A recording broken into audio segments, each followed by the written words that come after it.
أعوذ بالله من الشيطان الرجيم. بسم الله الرحمن الرحيم. الحمد لله الذي أنزل على عبده الكتاب ولم يجعل له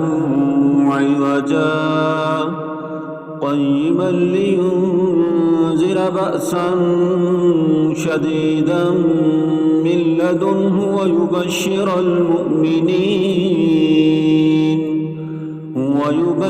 المؤمنين الذين يعملون الصالحات أن لهم أجرا حسنا ماكثين فيه أبدا وينذر الذين قالوا اتخذ الله ولدا ما لهم به من علم ولا لآبائهم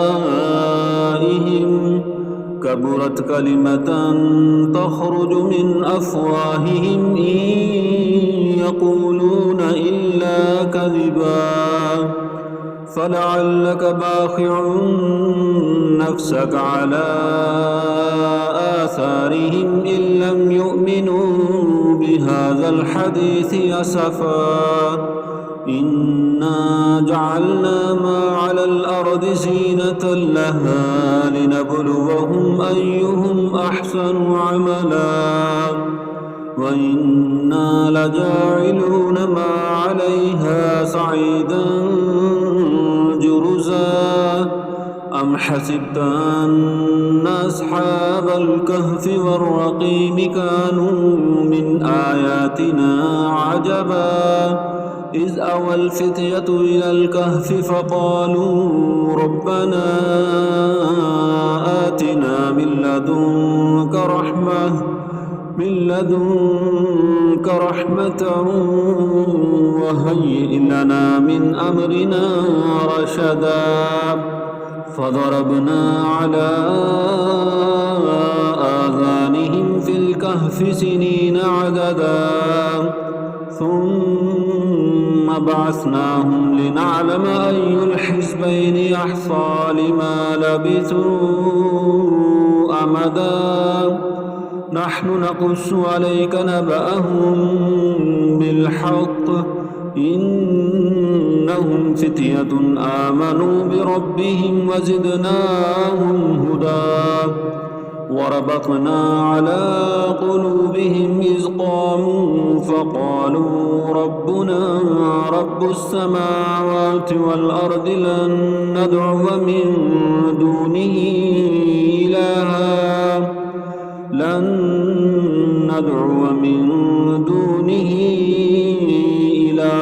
لقد كنا إذا شططا هؤلاء قومنا اتخذوا من دونه آلهة لولا يأتون عليهم بسلطان بين فمن أظلم ممن افترى على الله كذبا وإذ اعتزلتموهم وما يعبدون إلا الله فأووا إلى الكهف ينشر لكم ربكم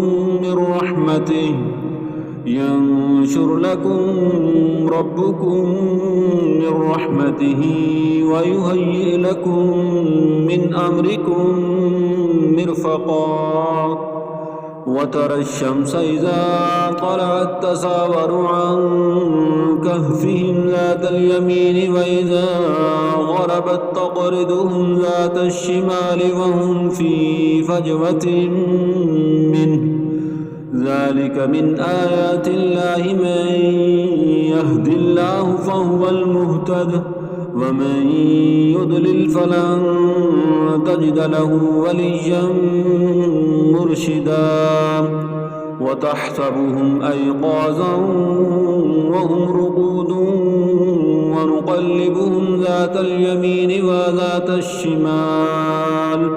وكلبهم باسط ذراعيه بالوصيد لو اطلعت عليهم لوليت منهم فرارا ولملئت منهم رعبا وكذلك بعثناهم ليتساءلوا بينهم قال قائل منهم كم لبثتم قالوا لبثنا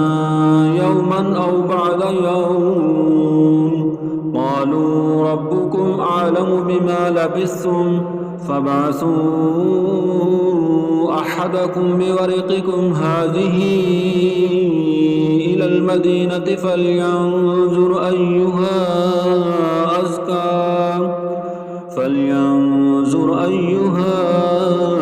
أزكى طعاما فليأتكم برزق منه وليتلطف ولا يشعرن بكم أحدا إنهم إن يظهروا عليكم يرجموكم أو يعيدوكم في ملتهم ولن تفلحوا إذا أبدا وكذلك عثرنا عليهم ليعلموا أن وعد الله حق وأن الساعة لا ريب فيها إذ يتنازعون بينهم أمرهم فقالوا بنوا عليهم بنيانا ربهم أعلم بهم قال الذين غلبوا على أمرهم لنتخذن عليهم مسجدا سيقولون ثلاثة رابعهم كلبهم ويقولون خمسة سادسهم كلبهم رجما بالغيب ويقولون سبعة وثامنهم كلبهم قل ربي أعلم بعدتهم ما يعلمهم إلا قليل فلا تمار فيهم إلا مراء ظاهرا ولا تستفت فيهم منهم أحدا ولا تقولن لشيء إني فاعل ذلك غدا إلا أن يشاء الله واذكر ربك إذا نسيت وقل عسى أن يهديني ربي لأقرب من هذا رشدا ولبثوا في كهفهم 300 سنين وازدادوا 9 قل الله أعلم بما لبثوا له غيب السماوات والأرض أبصر به وأسمع ما لهم من دونه من ولي ولا يشرك في حكمه أحدا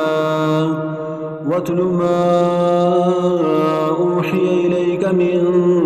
كتاب ربك لا مبدل لكلماته ولن تجد من دونه ملتحدا واصبر نفسك مع الذين يدعون ربهم بالغداة والعشي يريدون وجهه ولا تعد عيناك عنهم تريد زينة الحياة الدنيا ولا تطع من أغفلنا قلبه عن ذكرنا واتبع هواه وكان أمره فرطا وقل الحق من ربكم فمن شاء فليؤمن ومن شاء فليكفر إنا أعتدنا للظالمين نارا أحاط بهم سرادقها وإن يستغيثوا يغاثوا بماء كالمهل يشوي الوجوه بئس الشراب وساءت مرتفقا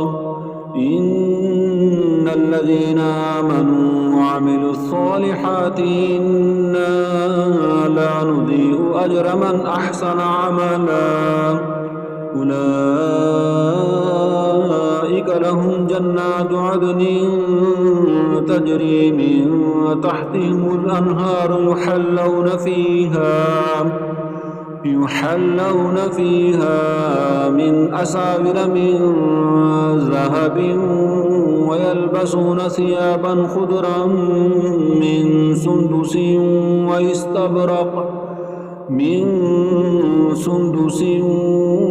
واستبرق متكئين فيها على الأرائك نعم الثواب وحسنت مرتفقا واضرب لهم مثل الرجلين جعلنا لأحدهما جنتين من أعناب وحففناهما بنخل وجعلنا بينهما زرعا كلتا الجنتين آتت أكلها ولم تظلم منه شيئا وفجرنا خلالهما نهرا وكان له ثمر فقال لصاحبه وهو يحاوره أنا أكثر منك مالا وأعز نفرا ودخل جنته وهو ظالم لنفسه قال ما أظن أن تبيد هذه أبدا وما أظن الساعة قائمة ولئن رددت إلى ربي لأجدن خيرا منها منقلبا قال له صاحبه وهو يحاوره أكفرت بالذي خلقك من تراب ثم من نطفة ثم سواك رجلا لكن هو الله ربي ولا أشرك بربي أحدا ولولا إذ دخلت جنتك قلت ما شاء الله لا قوة إلا بالله إن ترني أنا أقل منك مالا وولدا فعسى ربي أن يؤتيني خيرا من جنتك ويرسل عليها حسبانا من السماء فتصبح صعيدا زلقا أو يصبح ماؤها غورا فلن تستطيع له طلبا وأحيط بثمره فأصبح يقلب كفيه على ما أنفق فيها وهي خاوية على عروشها ويقول يا ليتني لم أشرك بربي أحدا ولم تكن له فئة ينصرونه من دون الله وما كان منتصرا هنالك الولاية لله الحق هو خير ثوابا وخير عقبا واضرب لهم مثل الحياة الدنيا كماء إن أنزلناه من السماء فاختلط به نبات الأرض فأصبح حشيما تزروه الرياح وكان الله على كل شيء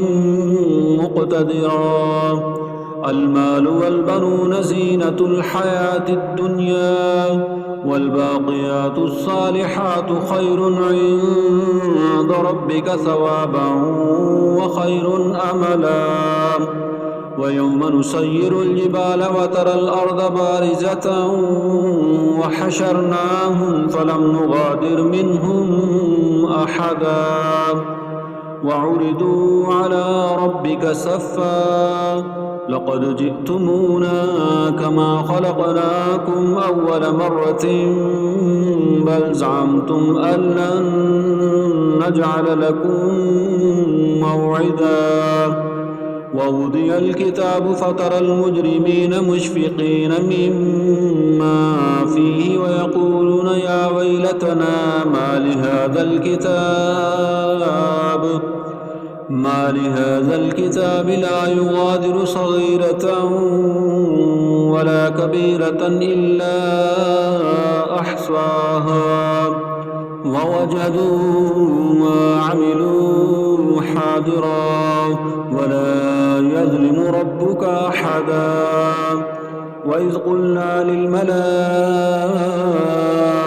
اسجدوا لآدم فسجدوا إلا إبليس كان من الجن ففسق عن أمر ربه أفتتخذونه وذريته أولياء من دوني وهم لكم عدو بئس للظالمين بدلا ما أشهدتهم خلق السماوات والأرض ولا خلق أنفسهم وما كنت متخذ المضلين عضدا ويوم يقول نادوا شركائي الذين زعمتم فدعوهم فلم يستجيبوا لهم وجعلنا بينهم موبقا ورأى المجرمون النار فظنوا أنهم واقعوها ولم يجدوا عنها مصرفا ولقد صرفنا في هذا القرآن للناس من كل مثل وكان الإنسان أكثر شيء جدلا وما منع الناس أن يؤمنوا إذ جاءهم الهدى ويستغفروا ربهم إلا أن تأتيهم سنة الأولين أو يأتيهم العذاب قبلا وما نرسل المرسلين إلا مبشرين ومنذرين ويجادل الذين كفروا بالباطل ليدحدوا به الحق واتخذوا آياتي وما أنذروا هزوا ومن أظلم ممن ذكر بآيات ربه فأعرض عنها ونسي ما قدمت يداه إنا جعلنا على قلوبهم أكنة أن يفقهوه وفي آذانهم وقرا وإن تدعوهم إلى الهدى فلن يهتدوا إذا أبدا وربك الغفور ذو الرحمة لو يؤاخذهم بما كسبوا لعجل لهم العذاب بل لهم موعد لن يجدوا من دونه موئلا وتلك القرى أهلكناهم لما ظلموا وجعلنا لمهلكهم موعدا وإذ قال موسى لفتاه لا أبرح حتى أبلغ مجمع البحرين أو أمضي حقبا فلما بلغا مجمع بينهما نسيا حوتهما فاتخذ سبيله في البحر سربا فلما جاوز قال لفتاه آتنا غداءنا لقد لقينا من سفرنا هذا نسبا قال أرأيت إذا أوينا إلى الصخرة فإني نسيت الحوت وما أنسانيه إلا الشيطان أن أذكره واتخذ سبيله في البحر عجبا قال ذلك ما كنا نبغي فارتد على آثارهما قصصا فوجد عبدا من عبادنا آتيناه رحمة من عندنا وعلمناه من لدنا علما قال له موسى هل أتبعك على أن تعلمني مما علمت رشدا قال إنك لن تستطيع معي صبرا وكيف تصبر على ما لم تحط به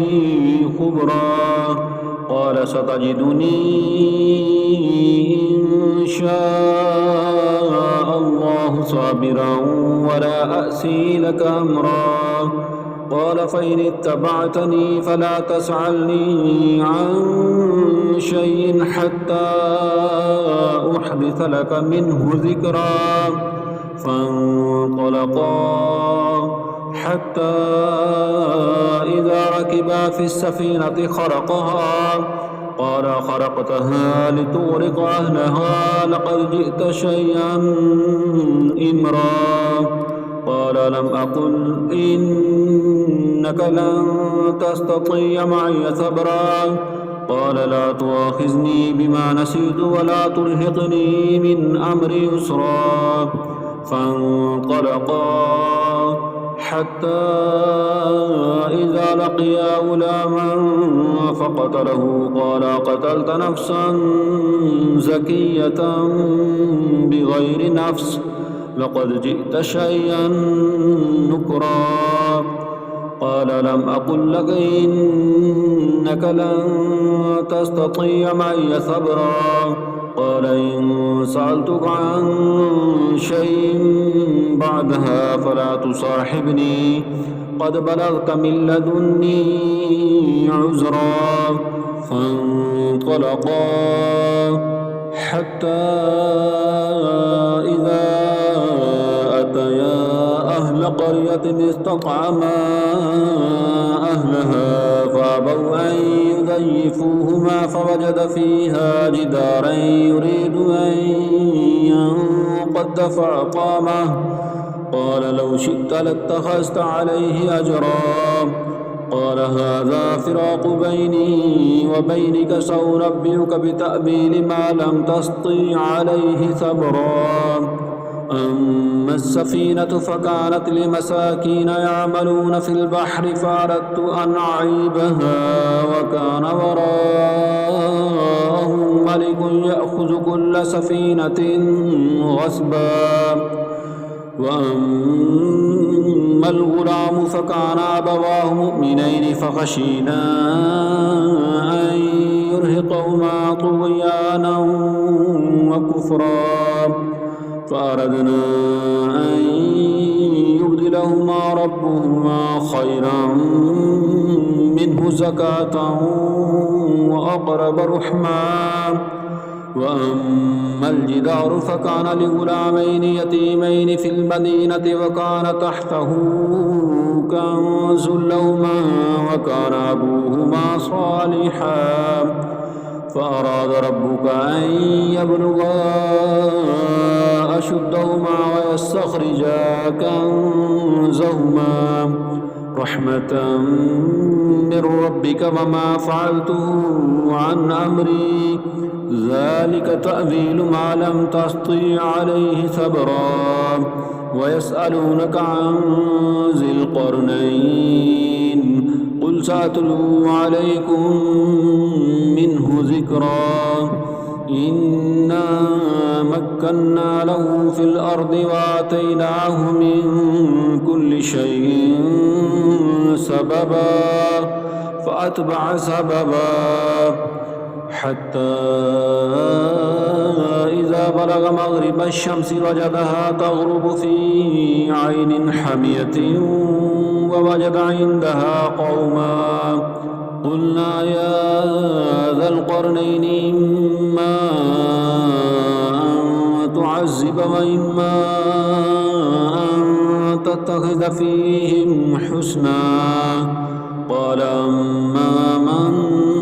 ظلم فسوف نعذبه ثم يرد إلى ربه فيعذبه عذابا نكرا وأما من آمن وعمل صالحا فله جزاء الحسنى وسنقول له من أمرنا يسرا ثم أتبع سببا حتى إذا بلغ مطلع الشمس وجدها تطلع على قوم لم نجعل لهم من دونها سترا كذلك وقد أحطنا بما لديه خبرا ثم أتبع سببا حتى إذا بلغ بين السدين وجد من دونهما قوما لا يكادون يفقهون قولا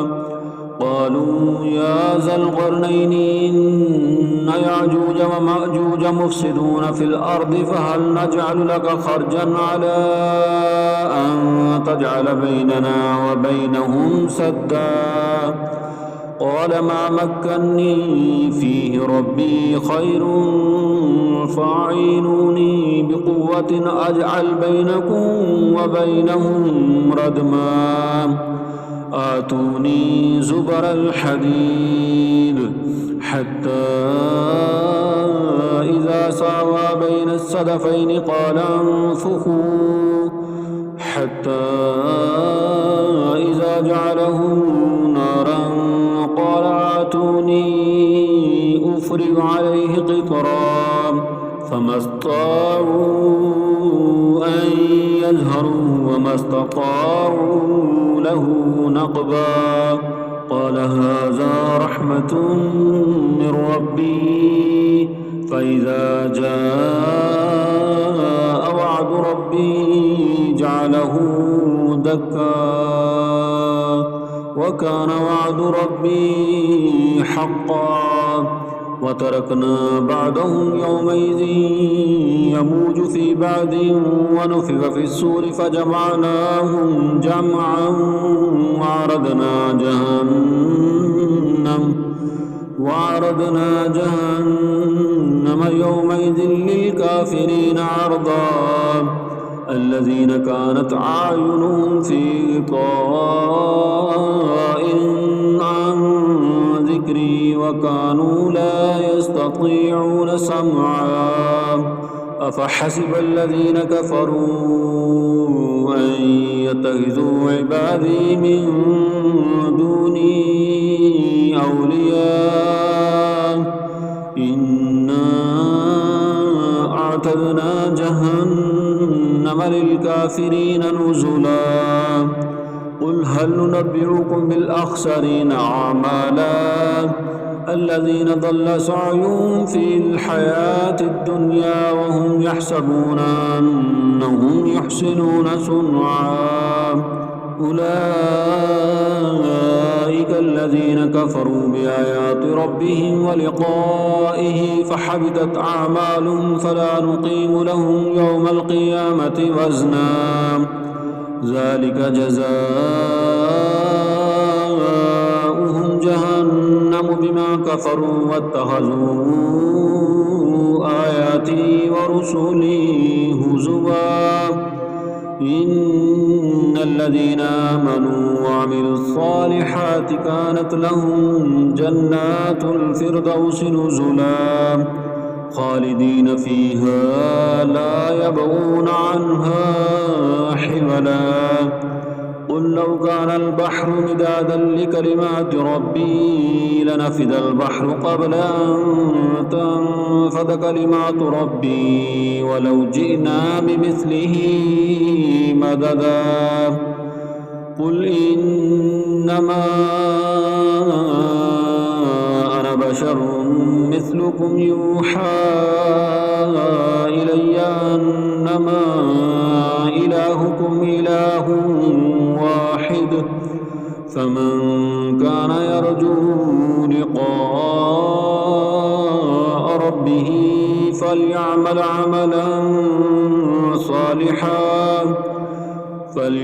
عملا صالحا ولا يشرك بعبادة ربه أحدا. أعوذ بالله من الشيطان الرجيم. بسم الله الرحمن الرحيم. الحمد لله الذي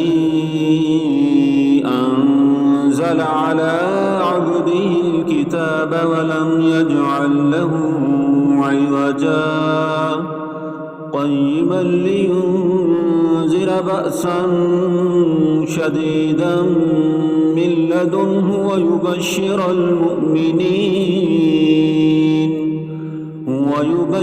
المؤمنين الذين يعملون الصالحات أن لهم أجرا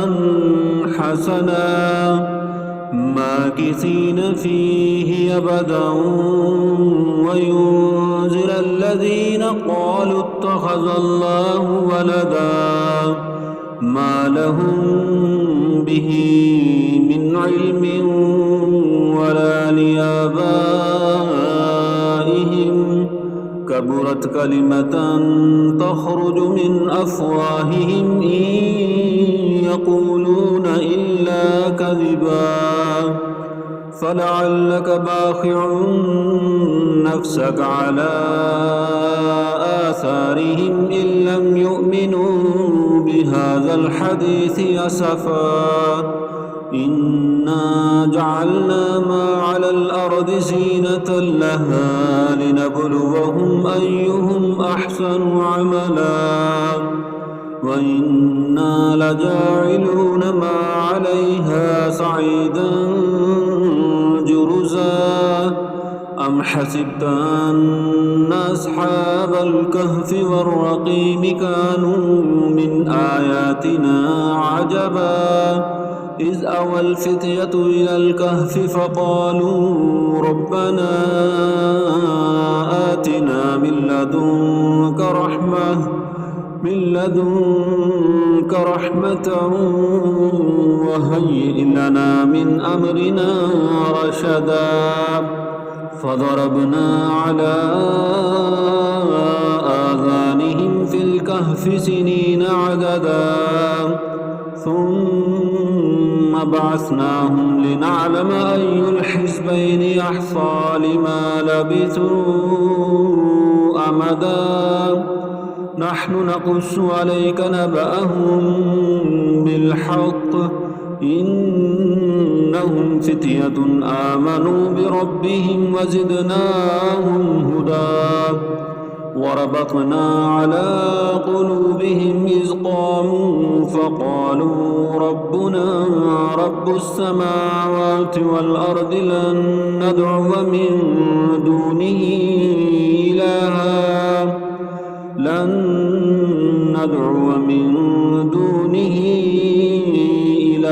لقد كنا إذا شططا. هؤلاء قومنا اتخذوا من دونه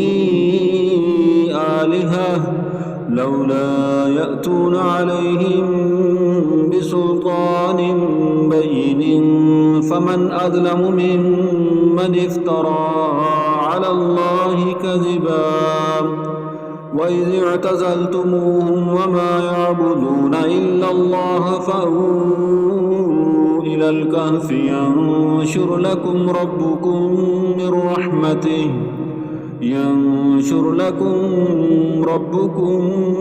من رحمته ويهيئ لكم من أمركم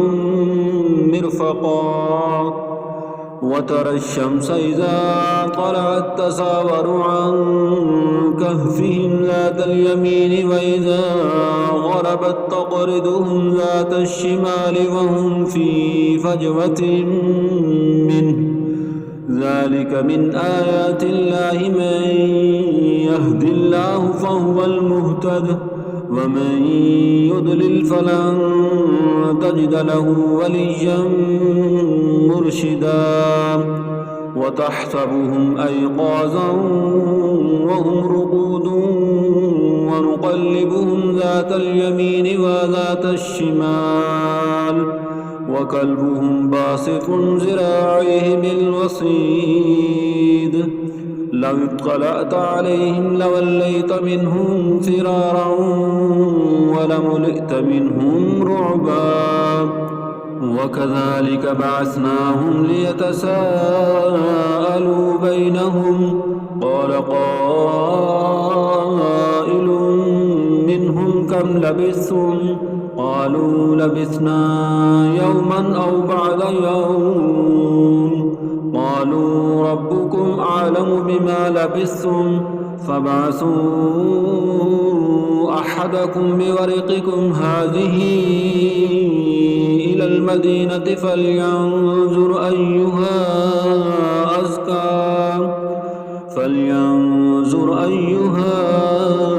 أزكى طعاما فليأتكم برزق منه وليتلطف ولا يشعرن بكم أحدا إنهم إن يظهروا عليكم يرجموكم أو يعيدوكم في ملتهم ولن تفلحوا إذا أبدا وكذلك عثرنا عليهم ليعلموا أن وعد الله حق وأن الساعة لا ريب فيها إذ يتنازعون بينهم أمرهم فقالوا بنوا عليهم بنيانا ربهم أعلم بهم قال الذين غلبوا على أمرهم لنتخذن عليهم مسجدا سيقولون ثلاثة رابعهم كلبهم ويقولون خمسة سادسهم كلبهم رجما بالغيب ويقولون سبعة وثامنهم كلبهم قل ربي أعلم بعدتهم ما يعلمهم إلا قليل فلا تمار فيهم إلا مراء ظاهرا ولا تستفت فيهم منهم أحدا ولا تقولن لشيء إني فاعل ذلك غدا إلا أن يشاء الله واذكر ربك إذا نسيت وقل عسى أن يهديني ربي لأقرب من هذا رشدا ولبثوا في كهفهم 300 سنين وازدادوا 9 قل الله أعلم بما لبثوا له غيب السماوات والأرض أبصر به وأسمع ما لهم من دونه من ولي ولا يشرك في حكمه أحدا واتل ما أوحي إليك من كتاب ربك لا مبدل لكلماته ولن تجد من دونه ملتحدا واصبر نفسك مع الذين يدعون ربهم بالغداة والعشي يريدون وجهه ولا تعد عيناك عنهم تريد زينة الحياة الدنيا ولا تطع من أغفلنا قلبه عن ذكرنا عن ذكرنا واتبع هواه وكان أمره فرطا وقل الحق من ربكم فمن شاء فليؤمن ومن شاء فليكفر إنا أعتدنا للظالمين نارا أحاط بهم سرادقها وإن يستغيثوا يغاثوا بماء كالمهل يشوي الوجوه بئس الشراب وساءت مرتفقا إن الذين آمنوا وعملوا الصالحات إنا لا نضيع أجر من أحسن عملا أولئك لهم جنات عدن تجري من تحتهم الأنهار يحلون فيها من أساور من ذهب ويلبسون ثيابا خضرا من سندس واستبرق متكين فيها على الأرائك نعم الثواب وحسنت مرتفقا واضرب لهم مثل الرجلين جعلنا لأحدهما جنتين من أعناب وحففناهما بنخل وجعلنا بينهما زرعا كلتا الجنتين آتت أكلها ولم تظلم منه شيئا وفجرنا خلالهما نهرا وكان له ثمر فقال لصاحبه وهو يحاوره أنا أكثر منك مالا وأعز نفرا ودخل جنته وهو ظالم لنفسه قال ما أظن أن تبيد هذه أبدا وما أظن الساعة قائمة ولئن رددت إلى ربي لأجدن خيرا منها منقلبا قال له صاحبه وهو يحاوره أكفرت بالذي خلقك من تراب ثم من نطفة ثم سواك رجلا لكن هو الله ربي ولا أشرك بربي أحدا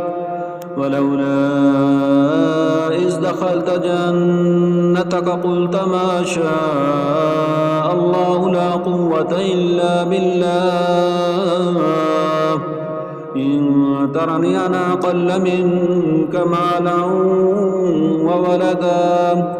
فعسى ربي أن يؤتيني خيرا من جنتك ويرسل عليها حسبانا من السماء فتصبح صعيدا زلقا أو يصبح ماؤها غورا فلن تستطيع له طلبا وأحيط بثمره فأصبح يقلب كفيه على ما أنفق فيها وهي خاوية على عروشها ويقول يا ليتني لم أشرك بربي أحدا ولم تكن له فئة ينصرونه من دون الله وما كان منتصرا هنالك الولاية لله الحق هو خير ثوابا وخير عقبا واضرب لهم مثل الحياة الدنيا كماء إن أنزلناه من السماء فاختلط به نبات الأرض فأصبح حشيما تزروه الرياح وكان الله على كل شيء مقتدرا. المال والبنون زينة الحياة الدنيا والباقيات الصالحات خير عند ربك ثوابا وخير أملا. ويوم نسير الجبال وترى الأرض بارزة وحشرناهم فلم نغادر منهم أحدا وعرضوا على ربك صفا لقد جئتمونا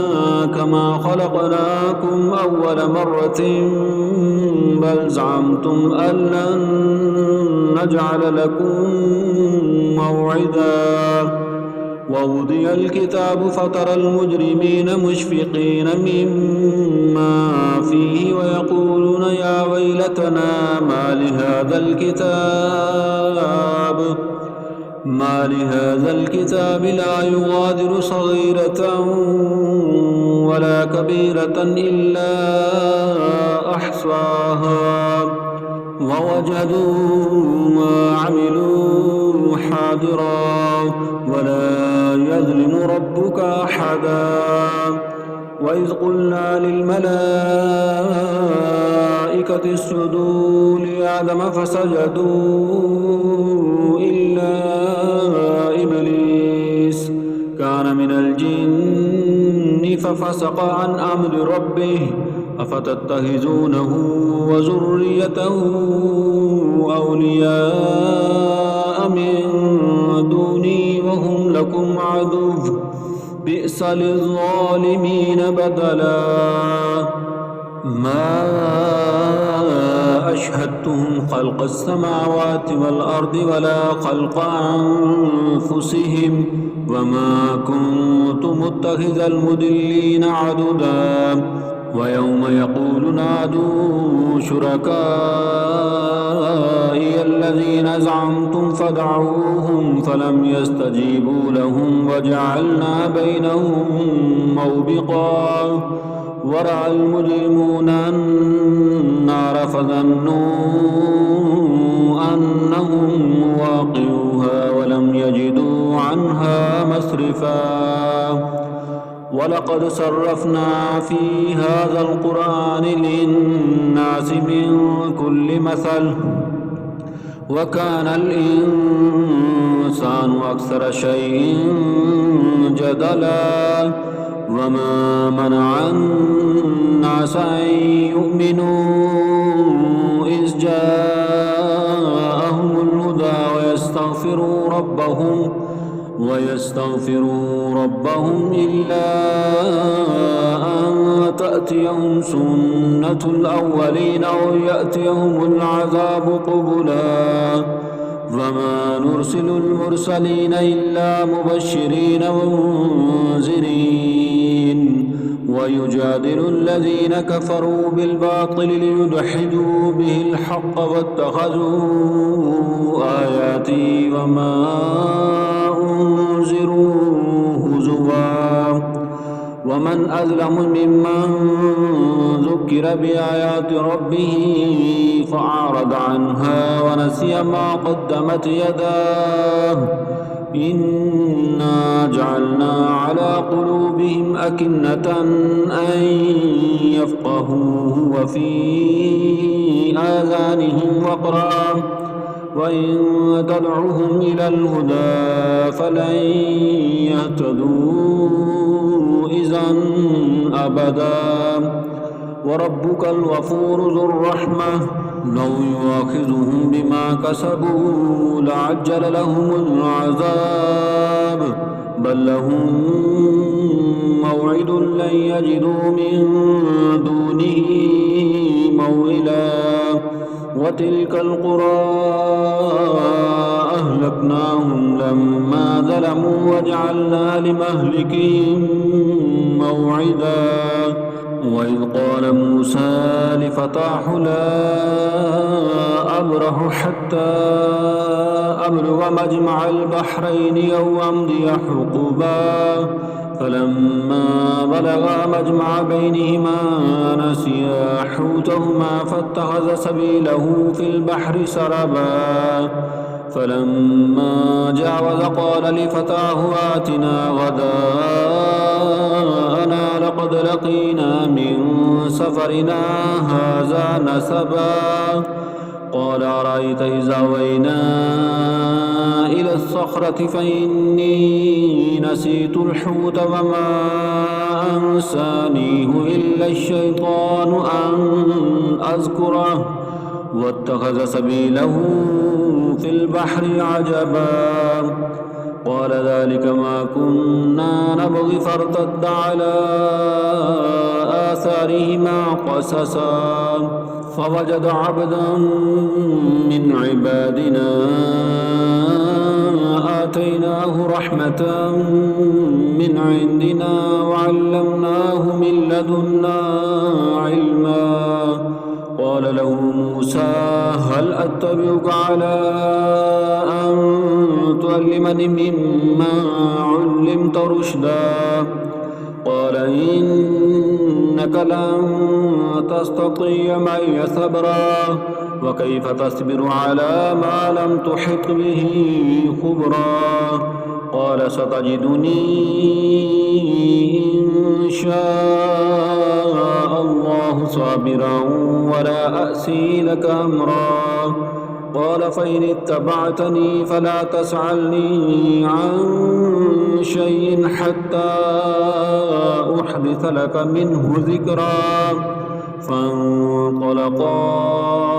حتى إذا ركبا في السفينة خرقها قال خرقتها لتغرق أهلها لقد جئت شيئا إمرا قال لم أقل إنك لن تستطيع معي صبرا قال لا تؤاخذني بما نسيت ولا ترهقني من أمري يسرا فانطلقا حتى إذا لقيا غلاما فقتله قال قتلت نفسا زكية بغير نفس لقد جئت شيئا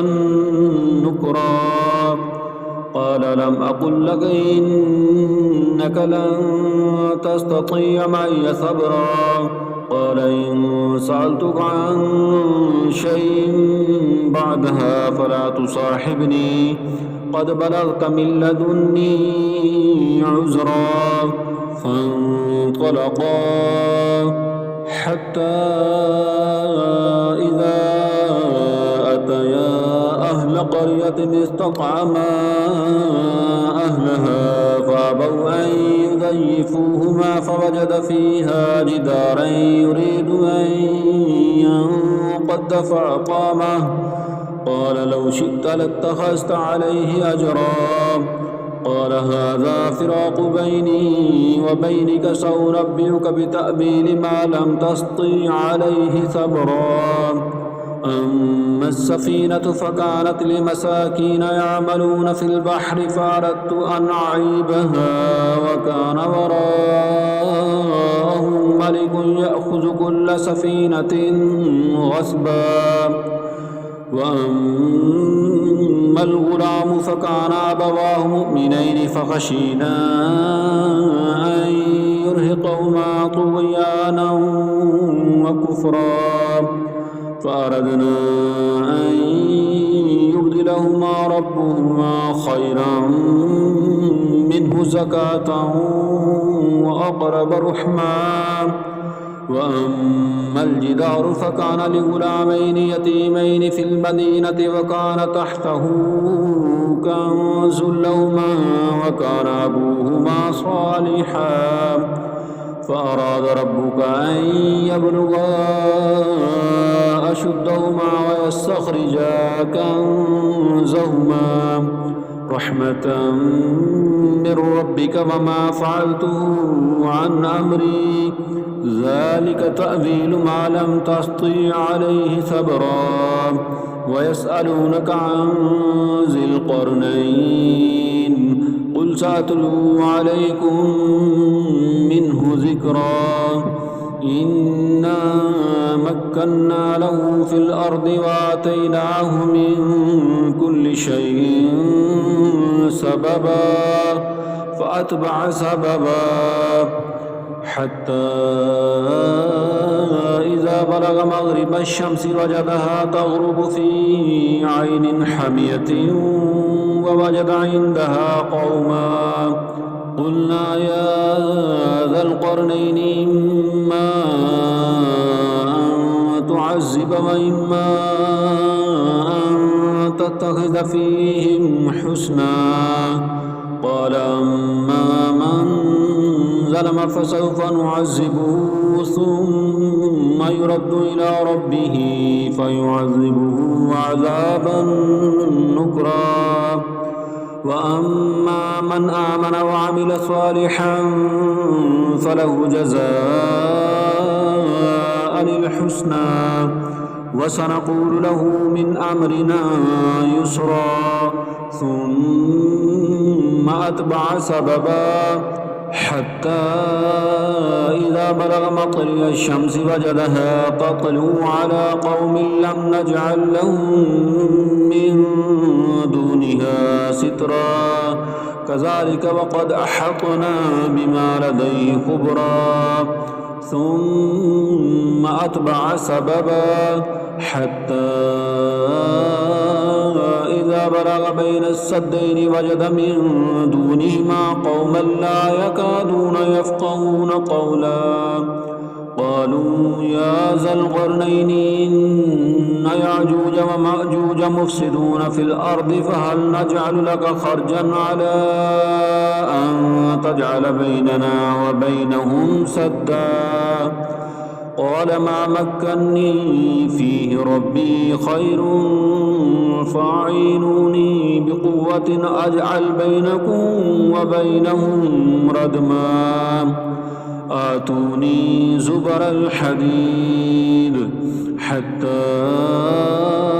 إذا ساوى بين الصدفين قال انفخوا حتى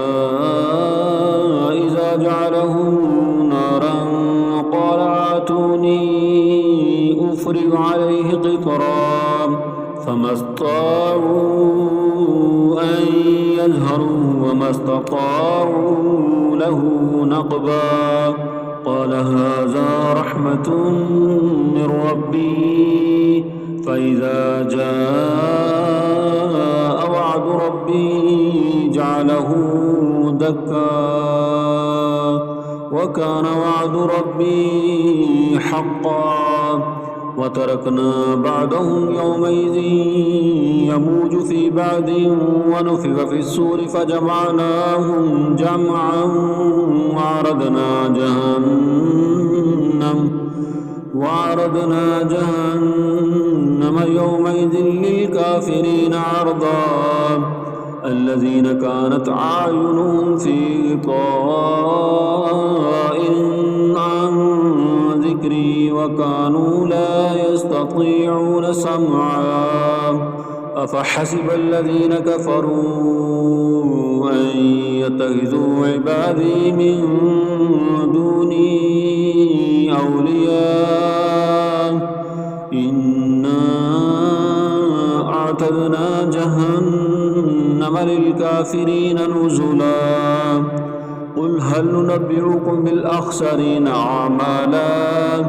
الذين ضل سعيهم في الحياة الدنيا وهم يحسبون أنهم يحسنون صنعا أولئك الذين كفروا بآيات ربهم ولقائه فحبطت أعمالهم فلا نقيم لهم يوم القيامة وزنا ذلك جزاؤهم جهنم بما كفروا واتخذوا آياتي ورسلي هزوا إن الذين آمنوا وعملوا الصالحات كانت لهم جنات الفردوس نزلا خالدين فيها لا يبغون عنها حولا قل لو كان البحر مدادا لكلمات ربي لنفد البحر قبل أن تنفد كلمات ربي ولو جئنا بمثله مددا قل إنما أنا بشر مثلكم يوحى إلي أنما إلهكم إله واحد فمن كان يرجو لقاء ربه فليعمل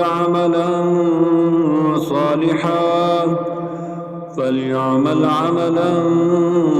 صالحا ولا يشرك بعبادة ربه أحدا.